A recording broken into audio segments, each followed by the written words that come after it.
सर्वात पहिले तर स्वरूपाच किचनमध्ये तुमच्या सर्वांचं खूप खूप मनापासून स्वागत. तर आज आपण बनवतोय रव्याचा चॉकलेट केक. हा केक एकदम कमी साहित्यामध्ये बनतो आणि शिवाय हा केक तुम्ही कढईत सुद्धा बनवू शकता. तर आज तुमच्याबरोबर मी कढईत केक कसा बनवायचा ही रेसिपी शेअर केलेली आहे. रेसिपी सुरू करायच्या अगोदर जर तुम्ही अजून चॅनलला सबस्क्राईब केलं नसेल तर पटकन सबस्क्राईब करून घ्या, जेणेकरून माझ्या येणाऱ्या सर्व व्हिडिओचे नोटिफिकेशन तुमच्यापर्यंत मिळतील. तर चला पटकन रेसिपीला सुरुवात करूया.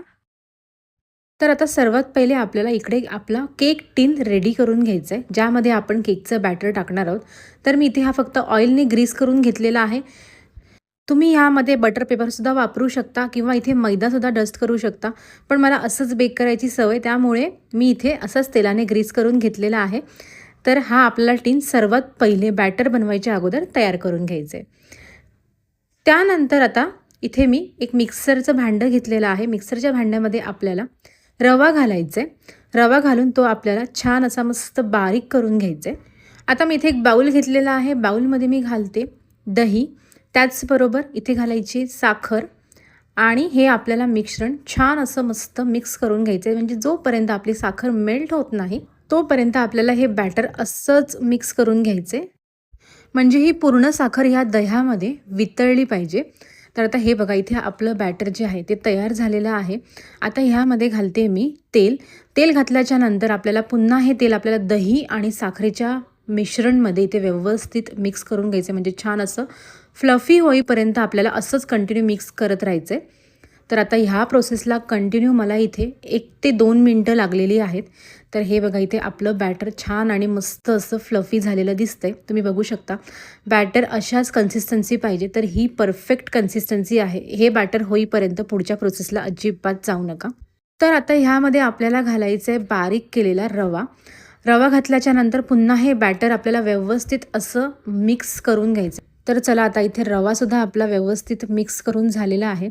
आता काय करायचं आहे, आपल्याला ह्या रव्याचं बॅटर साईडला एक 10 ते 15 मिनटाकरता झाकून ठेवायचं आहे, जेणेकरून आपला रवा छान आणि मस्त असा फुलेल. तर ही प्रोसेस तुम्हाला करायचीच आहे. रवा साईडला ठेवून द्या 10 ते 15 मिनटं. 10 ते 15 मिनटानंतर चेक करूया रवा. हे बघा केवढा सुंदर असा छान फुललेला आहे. आता आपल्याला काय करायचं आहे, ह्यावरती चाळणी ठेवायची. आता इथे आपण बाकीचे जिन्नस घालून घेऊया. तर मी इथे घेतलेला आहे मैदा. तुम्ही ह्या जागी गव्हाचं पीठसुद्धा घालू शकता. त्यानंतर बेकिंग पावडर, बेकिंग सोडा आणि कोको पावडर. कोको पावडर जर नसेल तुमच्याकडे तर तुम्ही एखाद्या बिस्किटला, म्हणजे जे पण चॉकलेट कलरचं बिस्किट असतं ते तुम्ही ना ग्राइंड करून सुद्धा त्याची पावडरसुद्धा घालू शकता. तर त्याने सुद्धा आपला चॉकलेट कलर असा मस्त येतो. आता हे बॅटर जे आहे, आता हे सर्व बॅटर आपण व्यवस्थित ह्या मिश्रणामध्ये मिक्स करून घेऊया. तेव्हा आपण केलं होतं रव्याचं बॅटर. बॅटर थोडंसं मिक्स करून झालं की ह्यामध्ये घालायचं आहे थोडंसं दूध. दूध घातल्याच्या नंतर आपल्याला परत हे बॅटर व्यवस्थित असं प्रॉपर मिक्स करून घ्यायचं आहे. म्हणजे स्मूथ असं बॅटर झालं पाहिजे. बॅटरमध्ये अजिबात गाठी पडल्या नाही पाहिजे, त्यामुळे विस्कच वापरा. आणि हे बघा, इथे आपलं स्मूथ असं बॅटर इथे तयार झालेलं आहे, तुम्ही बघू शकता. आता ह्यामध्ये घालायचं आहे थोडासा व्हॅनिला एसेन्स. इथे मी 4 ते 5 ड्रॉप एवढा व्हॅनिला एसेन्स घातलेला आहे. हा नाही घातला तरी चालेल, पूर्णपणे ऑप्शनल आहे, पण माझ्याकडे होता म्हणून मी हा घालते. तर आता हे आपलं बॅटर इथे तयार झालेलं आहे. आपण हे बॅटर आता केक टिनमध्ये प्रिपेअर केला होता ना, केक टिन, त्यामध्ये आपल्याला हा टिनमध्ये घालून घ्यायचे. तर हे बघा केवढा सुंदर असं इथे आपला केक टिनमध्ये बॅटर आहे आणि थोडंसं टॅप करून घ्यायचे. त्यानंतर आता आपण ह्यावरती घालूयात थोडेसे बदामाचे काप.